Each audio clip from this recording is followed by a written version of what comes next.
and the deepening of the already appalling levels of inequality among and within countries, as we see, are red lights blinking and alarms, sirens sounding everywhere. And on the other hand, there is this call for a strong pulling together of the world, quote-unquote, collective wisdom, if such a thing exists at all. And this is this huge contradiction that inspired me to suggest this theme for the exchange today. The term chaos is perhaps the most recurrent one in all attempts to describe the world in which we live today. The system is gripped, perhaps beyond repair, I don't know. Most of those mandated and empowered to act have no coherent strategies on global issues, blinded as they are by short-term domestic concerns, caring about their image and boosting their ratings of popularity. This is a graphic image of chaos, but it's perhaps less aesthetic in the field of international relations. The problem is really not just about short-sighted leaders or institutions alienated from their electorates, or about a broken transmission in the system of representation. But there is a lot of that too. I think there is even more, a sort of abdication of governments to the diktat of global finance and corporate interests, which in these uncertain times send very erratic and contradictory signals. In the country where I live, France, globalization has a bad image. The word designates something nasty, hardly graspable, definitely harmful, a phenomenon responsible for the flight of French industries abroad, austerity politics, pressure on public spending, on education, health, unemployment, perhaps even the loss of taste of the French bread, the famous baguette. And it is not surprising that the Yellow Vests, the movement of the Yellow Vests last year, often targeted the symbols of globalization, international trade agreements, expensive restaurants and luxury shops, and the President of the Republic himself, seen as being too supportive of globalization and of the rich who benefit from it.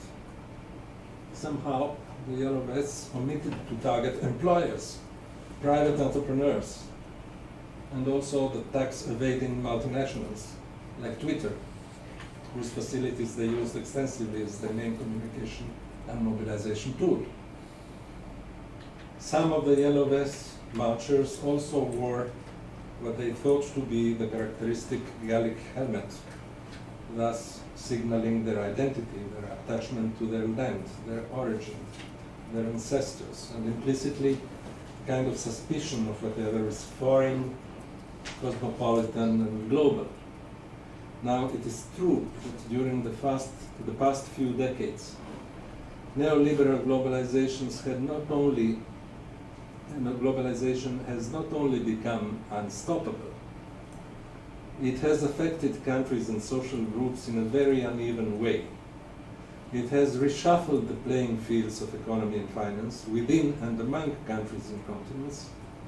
It has allowed millions in China and other countries in Asia to pull themselves out of poverty. It has also signaled to other millions that they are superfluous, that society doesn't need them, that they can simply walk away and disappear. Globalization has brought about abyssal, shocking, and totally unsustainable levels of inequality, And this last point is being highlighted today, but by very influential economists such as Thomas Piketty in France. Unfortunately, in blaming their oppressors and seeking protection and shelter from the devastating effects of neoliberal globalization, its opponents often choose the wrong targets. It is not surprising, since the right targets, the power centers and lobbies of global finance, remain out of reach, and their machineries too complicated, too evasive to be identified, not to mention molested in their wrongdoing. And the visible culprits, then, are all those who insist on the positive sides of remaining open to the world. Those who argue that solutions should be sought jointly with others, in common fora. In other terms, those who see multilateralism not as a problem, but on the contrary, as something indispensable to address the problem. Those willing to look beyond appearances and to seek allies and solidarities beyond national borders. Unbridled neoliberal global finance has not only exacerbated material inequalities, it did the same or worse with regard to access to knowledge and people's ability to use and share knowledge, language, dialogue, debate. Globalization has come to designate complication, elite thinking, the intellectual class, politicians and institutions, all of them equally alienated from the people's daily needs and concerns. Those needs, it is claimed, should be tackled as they once were by national governments, faithful to their peoples, their nation. A faithfulness that cannot have a better proof than ignoring, suspecting, and blaming others. In the same line, electorates will not hail and approve policy proposals to be carried out with others, but rather those to be pursued in spite of others or even against them. Whether it is about containing the so-called migrants' invasion, or introducing new protectionist measures, or giving preference to domestic technology and domestic farmers, the logic is the same. When they claim to be directly responsive to the people, populist leaders and political parties today call themselves anti-systemic. For example, the Five Stars Movement party in Italy. Yet there is nothing anti-systemic in the way they act. They are not anarchists. They take part in elections, and when they enter the government, they swear their allegiance to the constitution as anyone else. The only anti-systemic aspect of their behavior is that they refuse to be seen as part of the elite. They reject the left versus right paradigm and consciously nurture ideological and programmatic confusion.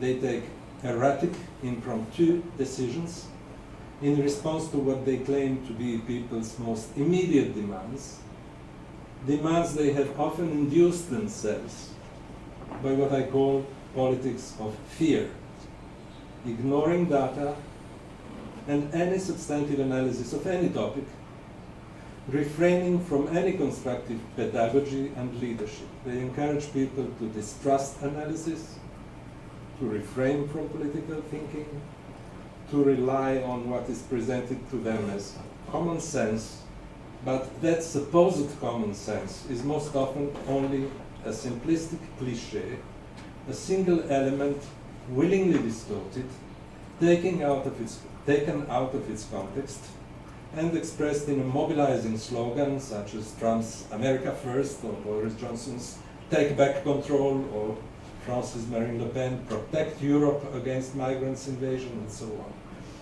Anti-institutionalism and a real cult of ignorance, I would say, are the defining characteristics of populist politics. Anti-institutionalism works both on the domestic terrain and internationally with the same logic. One has to admit that institutions, both domestic and international, are to some extent responsible for their faltering credibility. Political parties, involved as they are in endless opportunistic maneuverings, are indeed losing their capacity to aggregate opinions and proposals and to represent their constituencies. Parliaments often host endless and inconclusive debates, very much like those in the UN General Assembly. The EU legislation has become at the same time too complicated and too vulnerable by corporate interests. All this is true, but then when you throw away institutions, you have most likely thrown away the baby with the dirty water, to use the famous saying. You are left without the instance of negotiation or compromise. You have cleared the road to violent conflict, chaos, and war. So I wanted to point this link between the current rise of populism all over the place and the demise of multilateralism. These two trends are, in my view, deeply interrelated. They have common origins. They both feed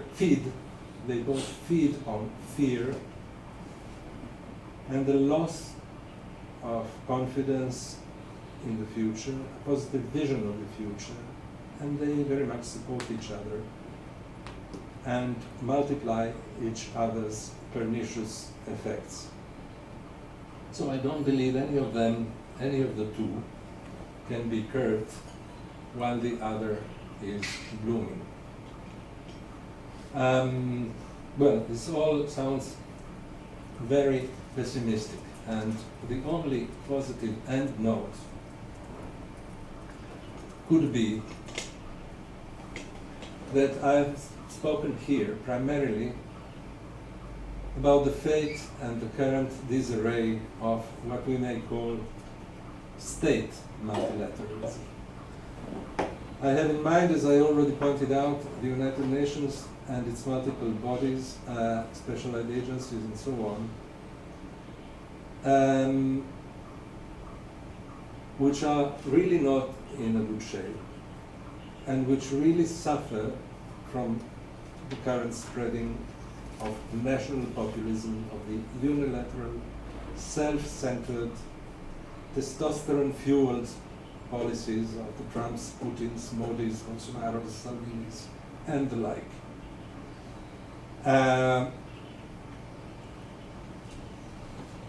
The bit of hope comes luckily from the fact that people come together sometimes without the mediation of states.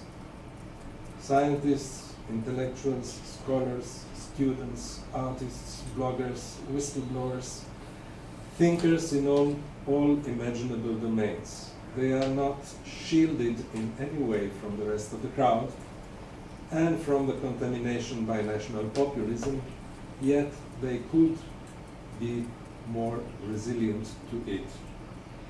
Today's whistleblowers and vote rockers, both outside and within institutions, those who are often accused of spreading alarming news, betraying national security interests, those refusing to comply with fascist-like anti-immigrant injunctions by threats by some governments, like the two women captains of NGO ships which have been sued in Italy for having rescued shipwrecked immigrants. Those are probably the bearers of the little light at the end of the tunnel. The late Professor Wallerstein said, all systems have three moments. Their coming into existence, their normal lives, whose rules we can discern and finally the moment of their structural crisis. We have arrived at this third moment when all processes have moved far from equilibrium. We have been living in it already for perhaps 50 years, and this crisis may not be resolved for another 30 to 40 years. Well, my hope is that he is not right, and that the period hopefully could be a bit shorter. Thank you.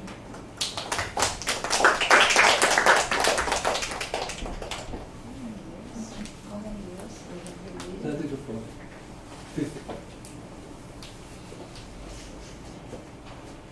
Oh gosh, I was completely wrong when I said that you don't belong to the tribe.